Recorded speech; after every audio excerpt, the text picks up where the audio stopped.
Hello, everyone, and welcome to another installment of Greenhouse Technical. um, this course is an interesting one. I try to pick stuff that is directly related to what you would run into at work. And for the most part, that is absolutely true. This particular lesson is something that you won't run into on a regular basis, but um, as I inherited this course and made some changes, I decided to keep this because I have had students come back to me over the last couple of years and want to refresh their memory on this because they were going to start a small farm market business and they wanted to build a hoop house and put heat in it, and they didn't know what size furnace to put in. So I'm trying to show you how to calculate heat loss so you can figure out what size furnace you need for a given size greenhouse. Now, there are some spin-off benefits from this because as we go through this, you'll also get a better sense of, where heat is lost, how we can mitigate heat loss, what are the compromises, that kind of thing. So, but there is math and there's an assignment, but please do not panic. The math is not complicated. Bear with me.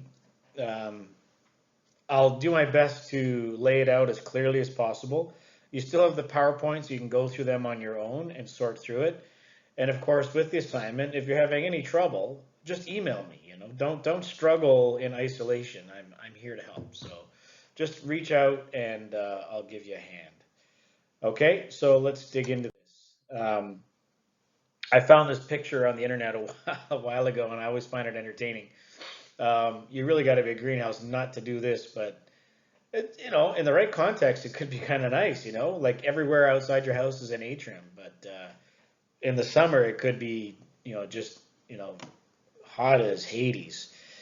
Um, this is a bit of a review from the fall. Just bring back some stuff here. Remember, we talked about ideas of heat being lost from a greenhouse through conduction, convection, radiation, and leakage. Now, to keep things simple for the calculations, we focus on leakage and conduction.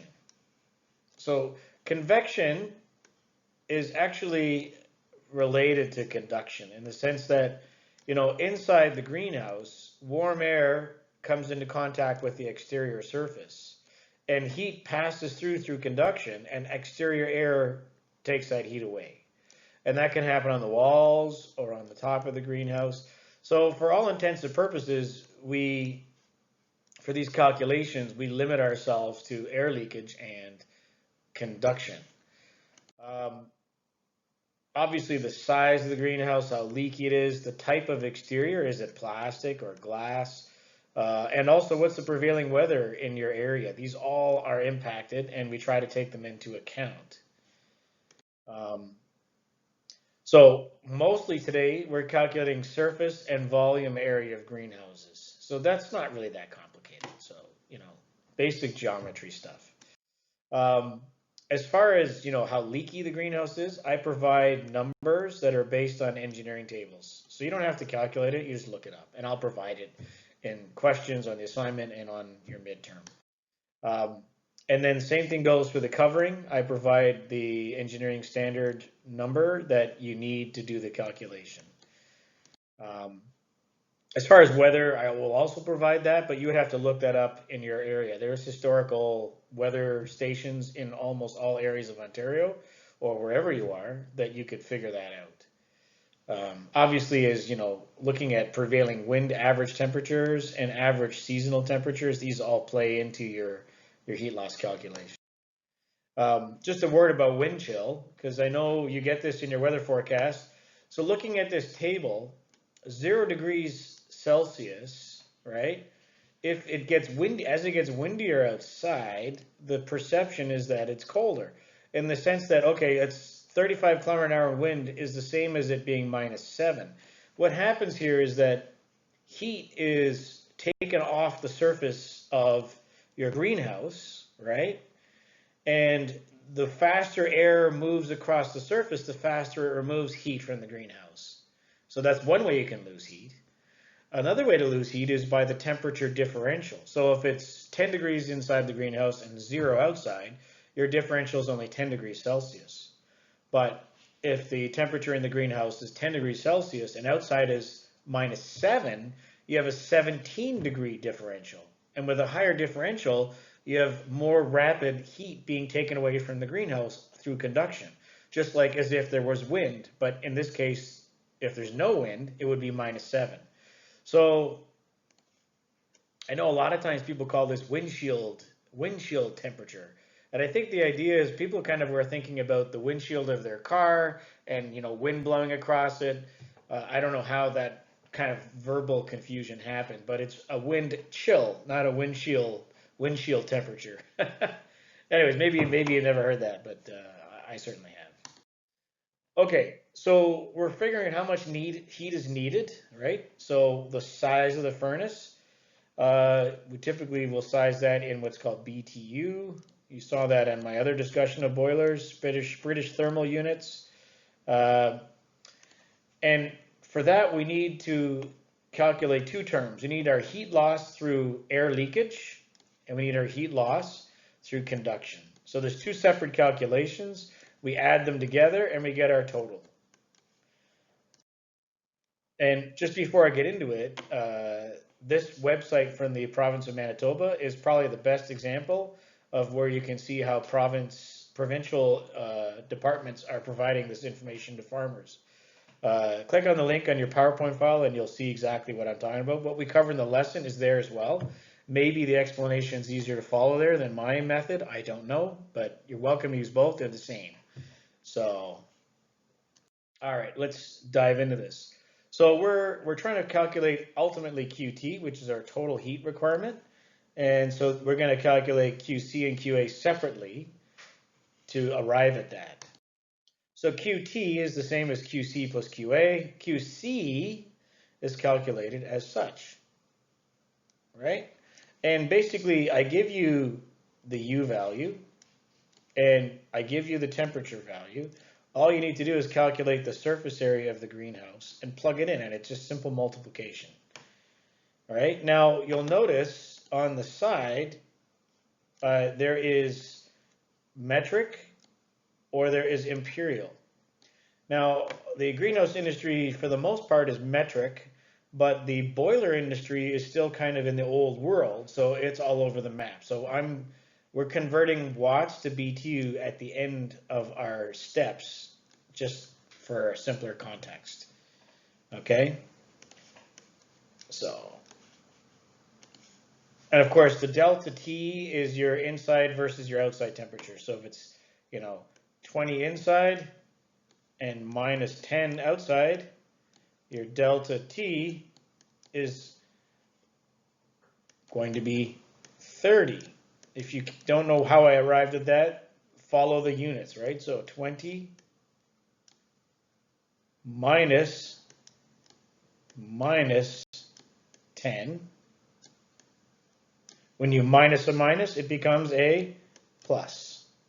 So it's 20 plus 10. I'm still not very good at writing with my right hand, but it still looks very etch-a-sketch like. Yeah, like I said, we're going to stick to metric. So the U value, this is a rough guide of what the industry uses. So single pane glass, if you're like a glass Venlo greenhouse, double poly, if you're a poly greenhouse, obviously it's better insulating, so it has a lower heat requirement per square meter.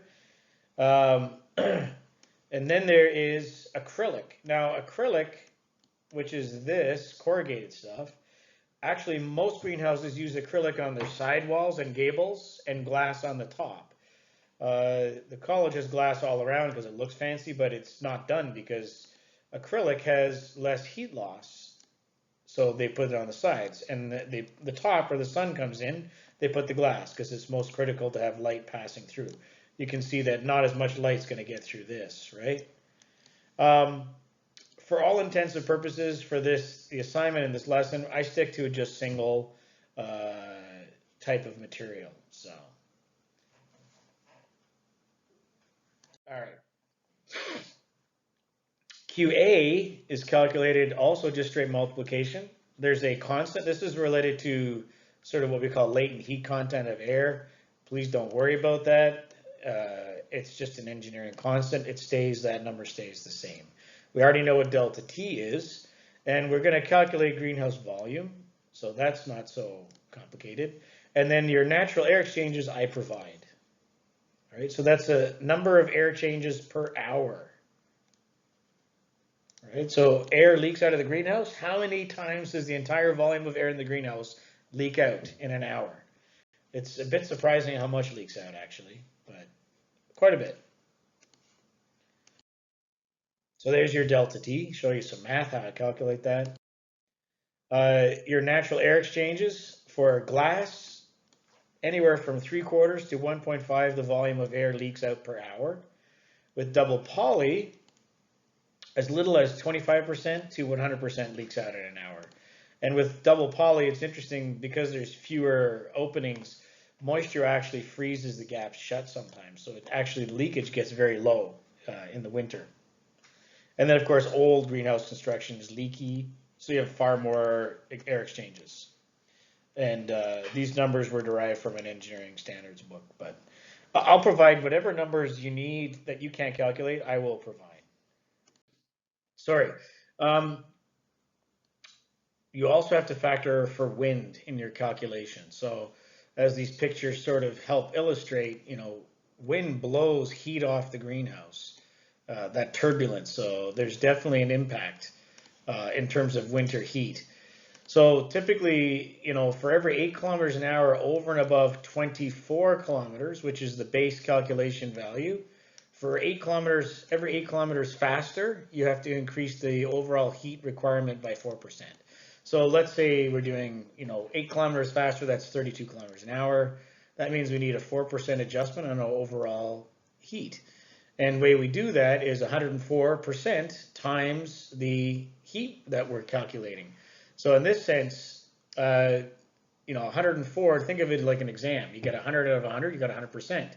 If you have 104 out of 100, you have 1.0 or 104 divided 100, which is 1.04. So you would multiply your final BTU by 1.04 to compensate for that 8 kilometers an hour additional wind. Hope that makes sense. All right, let's move on. So looking at historically how greenhouses has evolved, this is the early days in Holland and the UK, where there was a brick little structure that had a stove or a little boiler, and then there was a glass house, a single glass house attached to it. And they would grow cut flowers or force tulip bulbs inside these structures, and that would be your family business. Over the years, they started putting them side by side and making more glass. We called that gutter connected. And then heading into the 90s, we started building higher greenhouses. So similar overall structure, but taller. And as a comparison, we're going to go through the calculation. We're going to compare a lower and a taller greenhouse to see how much heat, additional heat is required, and discuss a little bit, what do we get out of going taller. So this is my standard single greenhouse we'll start with, and we'll compare that against 2 gutter connected ones. These are my dimensions. Right, so simple calculation for the surface area. You've got your end walls. I should mention that in a greenhouse, this is your gable wall. This whole thing here, or end wall, or call it a gable. And for the calculations, what I recommend is that, in all things, we like to break them down into simple components. When you're calculating the triangle part of your peak, if you look at a triangle, think of this as a little pivot point here. You can take this and flip it around like you're doing origami, and you end up with a square. So all you do is take this dimension multiplied by this dimension gives you the size of that square, which is the area of the whole triangle. So that's Derek's little simple geometry trick. So I've done this here. I've also done the sidewalls and the roof, the area of those, totaled them to 745 square meters of surface area. Now to calculate the volume, what's also helpful here is if you think of it like this. So let's say you've got a triangle and you've got a square. That's your greenhouse. On the top, on the top is your roof, and the bottom is your box. So all we have to do really is calculate the area of this triangle and the area of this square and multiply them by the length. And that gives us the volume of the triangle and the volume of the rectangle, which you then combine to give you your total volume of 1,125 cubic meters. Right, so here's that bottom square, 4 times 4.5 times the length. And here's the top, 2 times 4.5 divided by 2, which gives us our overall square size times the length. Add them up, and there's the volume of our greenhouse. Now, I'm adding this other calculation just for comparison's sake between the different greenhouses that we're going to look at. This is a volume to surface area ratio. So we take the volume and we divide it by the surface area, and it gives us a ratio of 1.5. That'll become a little clearer as we go along. Now, if we take that greenhouse and we put another one right beside it, so there's two. What we've done is we've doubled the volume and the growing space, but because this middle wall here is inside, we don't have that heat loss. So we calculate the entire surface area, but don't account for this middle wall because it's not external, right? This one that's in the middle between these two greenhouses is not outside, so it's not a heat loss. So we would only count this wall here and the one on the outside down here as your two side walls. But you still have 1, 2, 3, 4 gable walls. And we have 1, 2, 3, 4 roofs. So essentially, when you do the calculation, you'll see that we have more volume, but less surface area. And of course, the more gutters you connect, the less your overall surface area to the overall volume. So that's where gutter connected greenhouses are much more efficient. Now there are places, hoop houses, you've got, you got farms that have lots of hoop houses, like in a nursery, where each one is separate. Now they're typically not heating them, so it doesn't matter. And they also want to pull the plastic off at different times, and they have different crops in each one. They can also contain disease. So there's reasons for that. But, hoop houses for the most part you don't see anymore, unless it's a nursery. So instead of one freestanding, you have two. Let's do the calculation. The surface area ends up 1,090 square meters. So if we do the volume is doubled, right? We end up with a surface to volume ratio of 2, which means we have 25% more volume than that of the freestanding. So that's pretty good. We're getting a little more bang for our buck. And obviously, as you have more, it improves a bit more.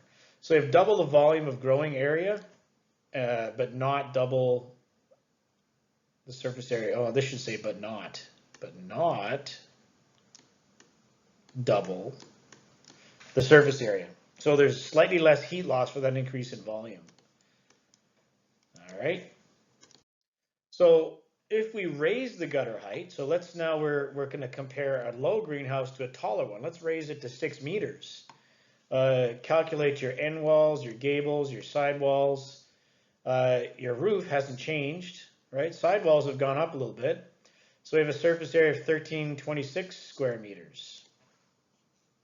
So that's an increase of 23% by raising the gutter 2 meters. We've increased the surface area by 23%. As far as volume, the total volume is 3150 cubic meters, which means we have an increase of 40% in volume. And our surface to volume ratio is 2.38, which is substantially more than the lower greenhouse. But here is your biggest thing here. 40% increase in volume for only a 23% increase in height. Now let's calculate heat and see where that takes us. All right, so we're going to calculate our QC and QA. Now looking at QC, which is conduction, I give you the constant, I give you the delta T. All you need to do is put in your exposed surface area that you calculated. So there's your 5 watts. There's the area we calculated. There's your delta T. So we have 5 times 1326 times 25 gives us 165,750 watts. Now we convert that to BTUs by multiplying by a constant, 3.413, which again I provide, and you get 565,705 BTUs per hour heat requirement. Okay, I added this slide because I want to make sure that you're treating your units properly when you're doing your math, because that really helps you check to make sure you got your math correct. You didn't mix something up. Now, looking at the top here, it's 5 watts per square meter per degree Celsius times 1326 square meters times 25 degrees Celsius. Now, it's one thing to simply just say, oh, so 5 times 1326 times 25 gives me, boom, the answer. But what you should really also do is you should do the math with your units. Now, you can rewrite this number here like this. 5 watts divided by square meters and Celsius. So that's what this is equivalent to. Times your square meters times your Celsius. These are just directly multiplied or added to it. So what happens then when we do the math is that this square meter cancels that square meter, because here we're multiplying, here we're dividing. Here we're multiplying by degrees Celsius, here we're dividing. So they cancel each other, because if you shift them over like here, you'll see one on the top, one on the bottom, one on the top, one on the bottom.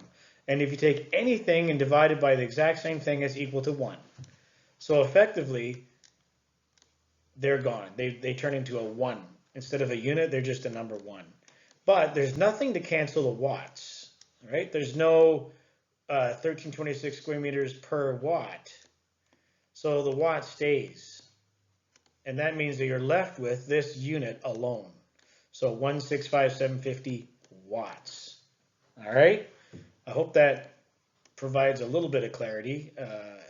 Don't sweat it if you don't get this. It's not the end of the world. But when you're calculating, growth regulators, pesticides, anything with units, this is a very helpful way to make sure you got your math correct by doing math with the units, not just the numbers. So once again, here's how it would look. Here we're multiplying by square meters.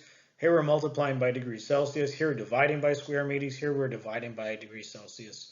So cancel, cancel, cancel, left with only watts. All right, probably scared some of you with that. I apologize, but for some of you it will be helpful. So again, converting to BTUs, all we do is multiply by this constant, 3.413, I always want to say pi. 3.413 BTUs per hour per watt. Remember those units, right? So we're going to take the, multiply this number, 165,750 watts times this number. And remember, this number is dividing by watts. Here we're multiplying, so the watts cancel. And you're left with 565,705 BTUs per hour. So moving on to QA, all we need to know is the delta T, which I give you, the natural air exchange, which I give you, and the volume. This should really just be V, I would think, but anyways, G is the volume, greenhouse volume. Okay, so we go through the numbers. Again, same sort of thing. Take our volume we calculated, 3,150. multiply these all together. So our constant, our temperature, our volume, and our natural air exchange of 0.5. And we end up with 14,687 watts. And remember, the other units cancel. Square meter cancels, Celsius cancels, but we're left with watts. And then we convert it to BTUs by multiplying by this number, and we have our QA total of 50,126 BTUs. Now we just add them together, QC and QA, these numbers, and our total is 1,830 BTUs per hour. That's how much heat is needed for that greenhouse, considering, you know, a delta of -5 and a wind factor of 24 kilometers an hour. If we were going to go to 32 kilometers an hour, we would have to increase by 4%, right? So down here I do that, multiply by 1.04, and we get 640,463 BTUs. So that's if it's average windier in your area. Now let's go back and compare the shorter greenhouse, so 14 feet or 4 meters.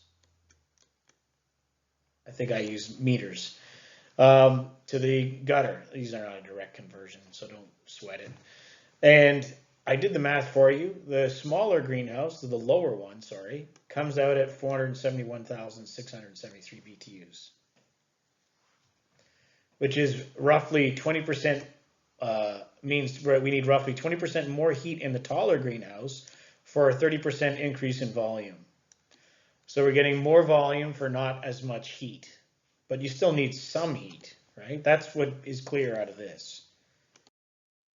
Now, after calculating heat and stuff, we talked before about energy curtains. I want to expand on that a little more in terms of the context of heating a greenhouse. So I don't know if you've ever seen one of these emergency blankets that they, you know, fold up into a really small size. If you go backwoods camping, it's a good idea to have one for an emergency. Ambulances, firemen have these for people who have an accident because they might be in shock and their body temperature drops. They'll just wrap them in that. It reflects the radiant heat back against the person wearing it. And energy curtains have exactly the same material woven in. I don't know if you can see these strips in the cloth. Those are aluminized strips that reflect infrared light back into the greenhouse.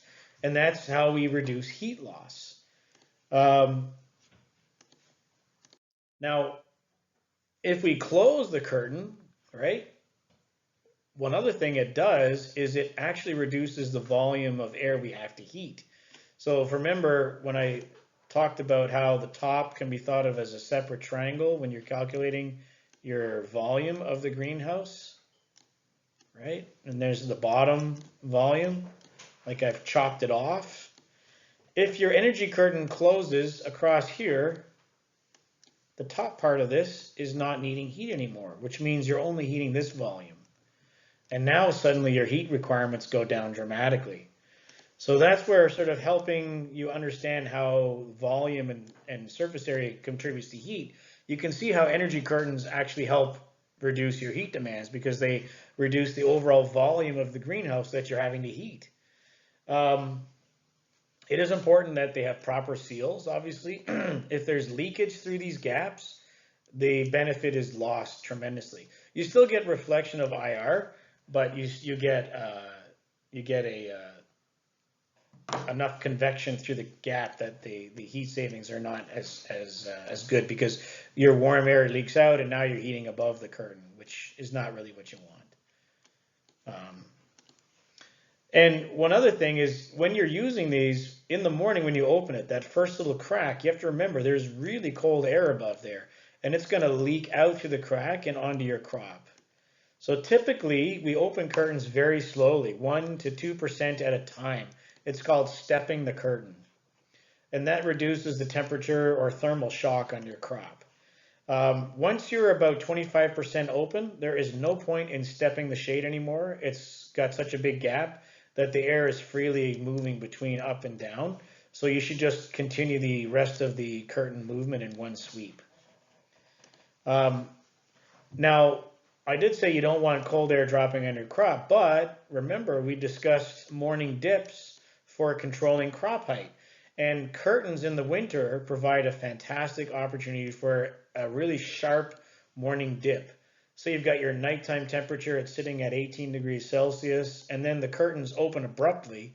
Boom, the temperature drops instantly down to 14 or lower, and you can program it not to try to recover for 3 hours and then slowly bring it back up to your daily 20.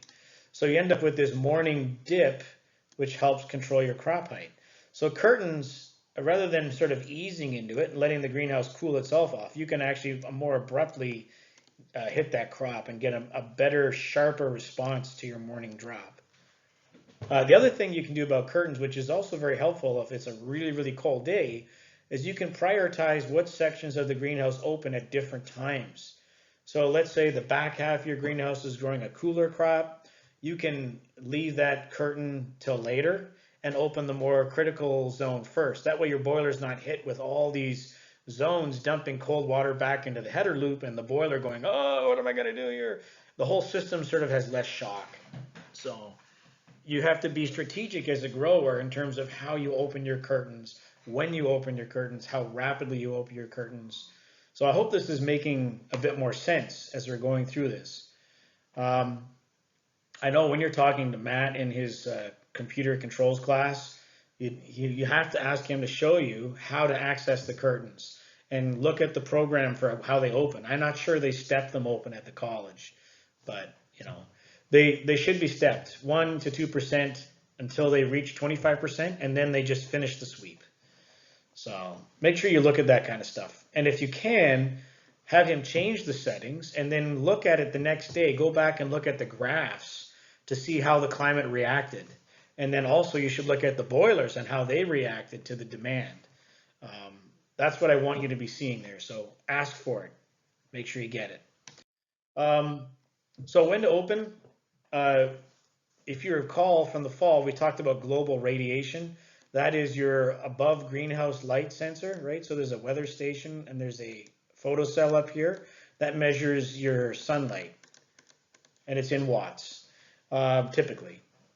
So some software does an estimated PAR, but they don't usually put PAR sensors up there. It's just an estimate, but it's actually what's called a global radiance indicator.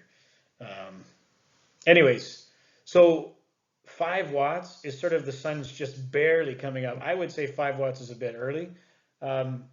So what I'm trying to say is your computer system will open and close the curtains based on light levels so that it automatically adjusts according to the changing day lengths. It's not like that lamp that's in your living room that clicks on at 5 o'clock every night and turns off at midnight. Even if it's the middle of the summer, the middle of the night, and the middle of the winter, it doesn't make any sense because it's coming on at weird times and you're constantly adjusting it. The greenhouse computer system automatically opens, widens, and shortens the day by just looking at when's the sun rising, when's the light level just start to rise, and when's the light level dropping.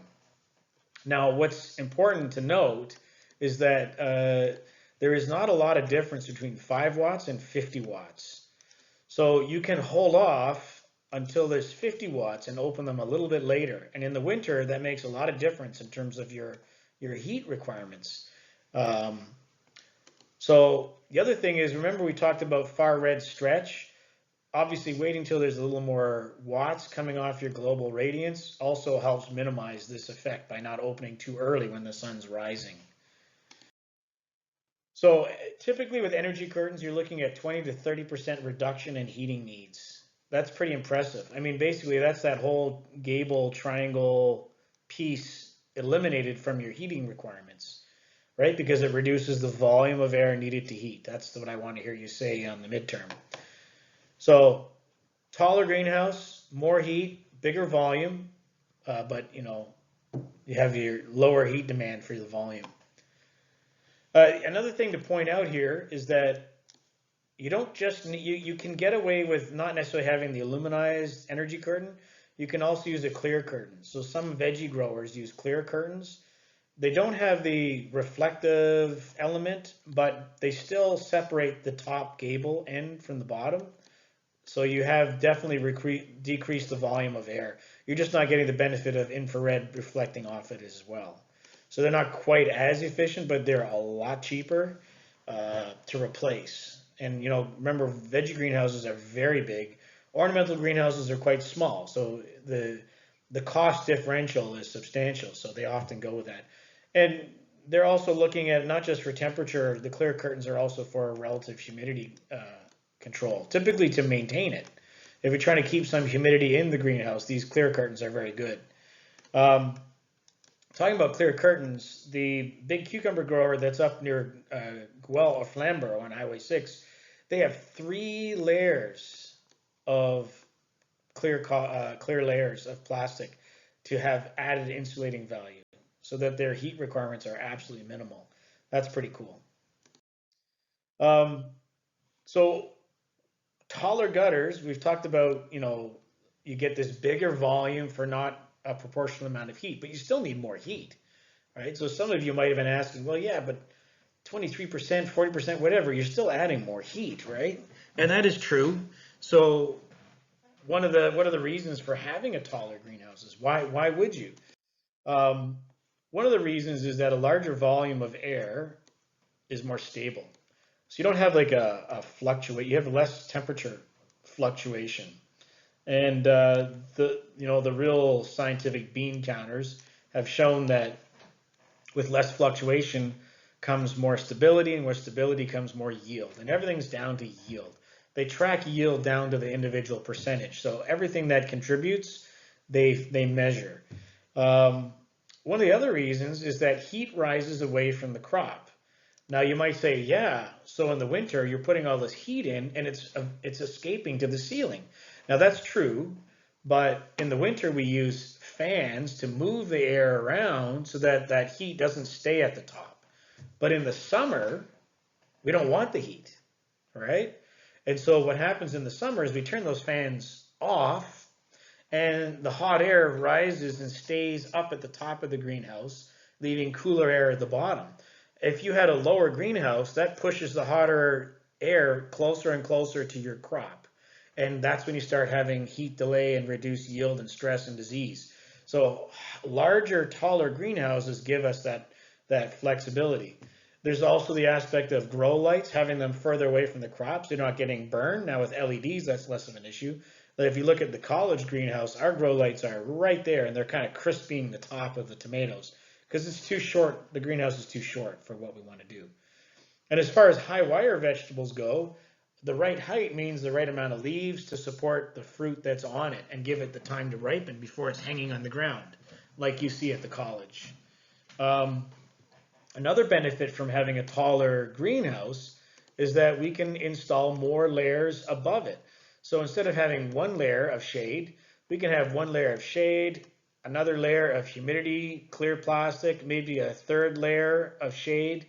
A lot of ornamental greenhouses that are very concerned about heat, like orchid growers, they have 2 energy curtains, right? They have one and they have one below. And in the summer, they close them to 60%, right? So 60% closed on the bottom one. That's a pretty good 60, I'm getting better. 60 on the top, 60% closed. That means 40% open. But look what happens. There's an area of overlap. And this is fantastic because it allows us to shade the crop so the sun is shining away, right? And the crop down here is completely shaded, 100%. But any hot air that is in the greenhouse can escape through that gap between the two and out the vents. So your temperature stays nice and cool down at the crop level. If your greenhouse isn't tall enough, you can't do this. In that sense, let's look at what happens, all right? So let's say it's a hot summer's day, right? The sun is shining, and I say, I got to close my energy curtain, 100%. Boom. Now all the hot air is trapped. It can't escape, and the temperature starts to go higher and higher and higher. Or you say, well, Derek, don't close your curtain all the way, right? So let's say, okay, let's say we close it 80%. That leaves a gap. And now the sunlight comes through and it burns a stripe of plants that get no shade. Everything else looks good, but the part that didn't get shaded gets sunburned. So yeah, now you're beginning to see why greenhouses are taller, for improved climate stability, for crop height, for grow light distancing, for keeping heat away from the crop in the summers, all these things. And we know now that at least it doesn't cost the same to heat proportionally, because you only have that little bit extra on the side area that you're increasing the surface area with. Speaking of heat, why we spend so much time talking about this is because it is a significant cost. And to heat a 30-acre vegetable greenhouse is around $1 million a year. Uh, in 2008, when gas prices were a lot higher than they are right now, it was $1 million for only 9 acres. So that's around 111,000 per acre. Or that's where at its peak, down to 33,000 per year per acre at current pricing. And I'm talking about here fracking. This is maybe a geopolitical comment, but the Americans are drilling for a lot of gas, and so we have huge amounts of natural gas in storage, which keeps the price low, which greenhouses really like, because that heat being around 30% of our operating budget means that goes directly to our bottom line. We make more money. I'll finish off with this last picture of what I think is a pretty darn cool little organic farmer passive heating greenhouse. Water barrels, straw bales, shaded north wall. This is venting for summer, and then a straw bale ledge to put your plants on. The only downside with this is that this is also a beautiful mouse motel for the winter. So mice are going to be nibbling through the roots of all the seedlings. So this greenhouse needs a cat. All right, I hope you learned something. I hope you enjoyed this, and I look forward to seeing you on campus. Bye.